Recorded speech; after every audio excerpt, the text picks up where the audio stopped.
एक वोट की कीमत तुम क्या जानो रमेश बाबू। हमें तो अपनों ने लूटा, हमें तो अपनों ने लूटा। गैरों में कहाँ दम था, मेरी कश्ती वहाँ डूबी जहाँ सिर्फ और सिर्फ एक वोट कम था। बाय के ग्रामवासियों, जैसा कि आप सबको पता है, हमारे गांव में 3 अक्टूबर को सरपंच चुनाव होने जा रहे हैं। और ये चुनाव नहीं बल्कि एक त्यौहार है, और इस त्यौहार में हमें दशहरे की तरह ही बढ़ चढ़ कर हिस्सा लेना है। बाय के समस्त नागरिकों, माताओं, बहनों और मेरे युवा साथियों, ये वीडियो उन लोगों के लिए है जो कहते हैं मेरे एक वोट डालने से क्या हो जाएगा, और ये कहकर वो वोट डालने नहीं जाते हैं। दोस्तों, इतिहास में कई बार एक वोट की कीमत साबित हुई है। 17 अप्रैल 1999 को अटल बिहारी वाजपेयी की अविश्वास प्रस्ताव के दौरान एक वोट के कारण सरकार गिर गई थी। इसी प्रकार राजस्थान के 2008 के विधानसभा चुनाव में डॉक्टर सीपी जोशी भी एक वोट से हार गए थे। सीपी जोशी मुख्यमंत्री पद के मजबूत दावेदार थे, लेकिन एक वोट से उनकी उम्मीदों पर पानी फिर गया। और उनका दुर्भाग्य देखिए दोस्तों, ना तो उनकी पत्नी ने वोट डाला और ना ही उनकी माताजी ने वोट डाला।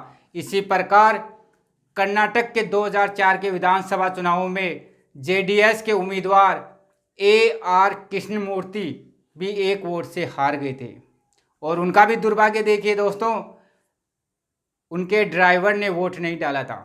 इसी प्रकार गुजरात के राज्यसभा चुनावों में कांग्रेस के उम्मीदवार अहमद पटेल चुनाव लड़ रहे थे, और उन्हीं की पार्टी के 2 विधायकों ने क्रॉस वोटिंग कर दी थी।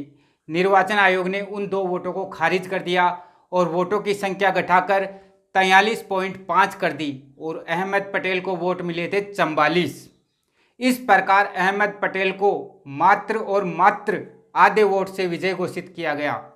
सन 1876 में अमेरिका के राष्ट्रपति चुनाव में टिल्डन भी एक वोट से, सिर्फ एक वोट से हार गए थे। इसी प्रकार इंग्लैंड के लेबर पार्टी के प्रधानमंत्री अविश्वास प्रस्ताव में एक वोट से हार गए थे।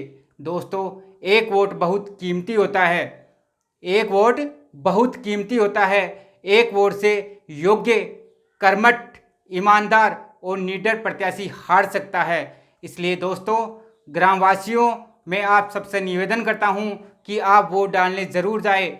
और मैं उन युवाओं से भी निवेदन करता हूं जो दूसरे ज़िलों में जॉब करते हैं, उनसे मैं आग्रह करता हूं कि वो 3 अक्टूबर को समय पर पहुंचकर वोट ज़रूर डालें। दोस्तों, वोट डालते समय आपको मास्क और 2 गज की दूरी का भी ध्यान रखना है। पहले मतदान, उसके बाद में जलपान। जय श्री श्याम।